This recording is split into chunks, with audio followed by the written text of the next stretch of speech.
শুভ সকাল বন্ধুরা, কেমন আছো সবাই? আশা করি সবাই খুব খুব ভালো আছো। তো কালকে তোমাদেরকে বলেছিলাম তোমাদের দাদা সকালবেলা এক জায়গায় যাবে, তো এই যে তোমাদের দাদা এখন কিন্তু একদম রেডি, ব্যাগ ট্যাগ গুছিয়ে একদম রেডি। তো যাচ্ছে হচ্ছে ওরই কোম্পানির একটা মানে অনুষ্ঠানে, একটা কনফারেন্স আছে, সেখানে যাচ্ছে। আর আজকের দিনটা হয়তো ওখানেই থাকবে। যাচ্ছে কোথায় সেটা তোমাদেরকে পরে অবশ্যই জানাচ্ছি। তো এখন ও আগে রওনা দিক, তারপরে দেখা হচ্ছে। তো তোমাদের দাদা যাচ্ছে কিন্তু ডায়মন্ড হারবারে একটা রিসর্টে, সেখানে কিন্তু অনুষ্ঠানটা হবে। তো তোমরা তো দেখলেই তোমাদের দাদা রওনা দিয়ে দিয়েছে সকাল সকাল। আর আমিও এখন তাড়াতাড়ি করে ঘর বাড়ির কাজকর্মগুলো করে নেব, নিয়ে আবার মেয়েকে আনতে যাব। রোজ তো তোমার দাদাই এনে দেয় এখন, তো আজকে যেহেতু এখন বাড়ি নিয়ে আমাকে তো যেতেই হবে আনতে। তো মেয়েকে নিয়ে আবার একটু দোকানে যাব, কারণ দোকানেও একটু কাজ আছে, তাই দোকানটা খুলতে হবে। দুবেলাই দোকানটা খুলবো, কারণ ও তো আজকে আর পারছে না খুলতে, সেই কারণে দায়িত্বটা আমার উপরে দিয়ে গেছে।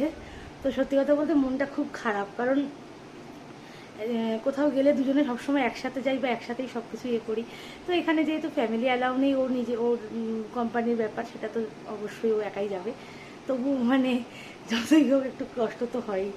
নিজের মানে কাছের মানুষ একদিনের জন্যই কি বা অর্ধেক বেলার জন্যই কি, যেখানেই যাক না কেন কষ্টটা অবশ্যই হয়। তো ঠিক আছে, চলো, সারাদিন তো অনেক অনেক কাজকর্ম আছে, এখন আর কি করবো, আগে কাজকর্মগুলো করে নিই।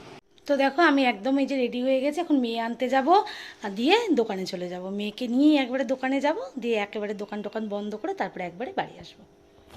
তো তোমাদেরকে তো আগেই বললাম যে তোমাদের দাদা গেছে ডায়মন্ড হারবার, ওখানে তো কনফারেন্স প্লাস একটা অ্যাওয়ার্ডও আছে, ওকে একটা অ্যাওয়ার্ডও দেওয়া হবে, ও নমিনেট হয়েছে এখান থেকে।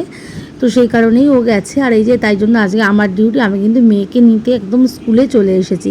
স্কুল থেকে নিয়ে চলে যাব দোকানে। এই যে দোকানেও চলে এসেছি, আর এই যে বাবা এসছে নাতনিকে দেখতে, আমাকে দেখতে। বাবাও এসছে, যেহেতু আমি দোকান খুলেছি, আমারও তো একটা দায়িত্ব, বাবারও তো একটা দায়িত্ব থাকে যে মেয়েকে দেখে দেখে রাখার দায়িত্ব। তো যাই হোক, অনেক দিন পর কিন্তু মানে নিজ দায়িত্বে দোকানটা খুলেছি। তো বহু বছর আগে আমার শ্বশুরমশাই যখন অসুস্থ হয়েছিলেন, টাটাতে নিয়ে যাওয়া হয়েছিল বোম্বেতে, তখন কিন্তু টানা 22 দিন আমি আর বাবাই কিন্তু দোকানটা খুলেছিলাম। তো এই যে বাবা কিন্তু এখন একদম ফিট, দেখো 7খানা অপারেশনের পরেও নিজেই সাইকেল চালিয়ে কিন্তু চলে গেল বাজারে। তো তখন ওই তোমাদেরকে যেটা বলছি, শ্বশুরমশাই যখন অসুস্থ ছিল তখন কিন্তু টানা 21 দিন আমি আর বাবাই কিন্তু দোকান খুলেছিলাম। তো আবার সেই রকমই একটা আলাদা আনন্দ, আবার অনেক দিন পর।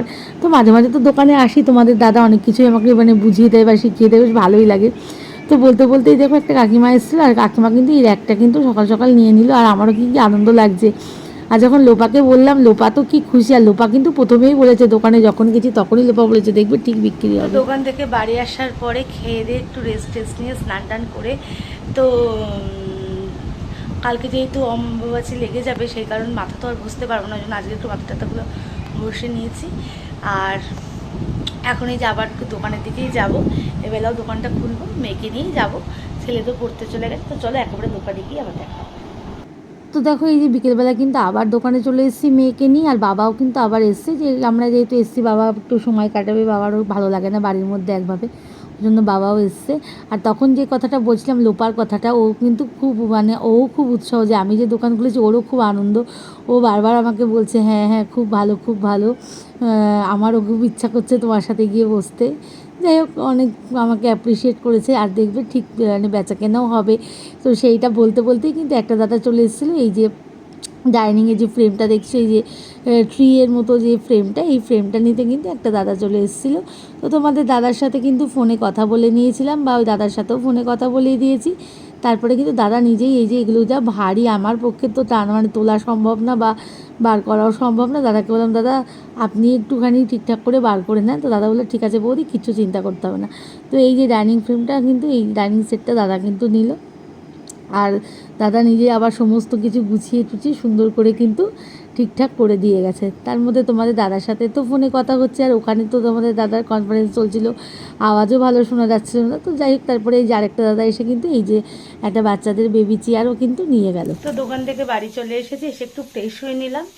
ফ্রেশ হয়ে নিয়ে এখন একটু খাবার বসিয়েছি ছেলে মেয়ের জন্য, ওদের হলে খাইয়ে দেবো। রাত তো অনেকটা প্রায় হয়ে গেছে। তো তারপরে কিন্তু একদম পুরো রেস্ট নেব। সারাদিন আজকে অনেকটাই ধকল গেল, অনেকটাই মানে ধকল হয়েছে আজকে। তো আর বেশি রাত করব না, তাড়াতাড়ি করে খেয়ে দিয়ে একদম শুয়ে পড়বো। তো চলো আগে খাওয়া দাওয়ার পার্টটা কমপ্লিট করে নিই। তো রাতের ডিনার একদম কমপ্লিট হয়ে গেছে, এবার শুয়ে পড়বো। ছেলে মেয়েও শুয়ে পড়েছে। তো চলো ভিডিওটা আর বড় করবো না, আর ভিডিওটা কিন্তু ভালো লাগলে প্রত্যেক দিনের মতো আজকেও বলবো লাইক কমেন্ট শেয়ার কিন্তু অবশ্যই চাই।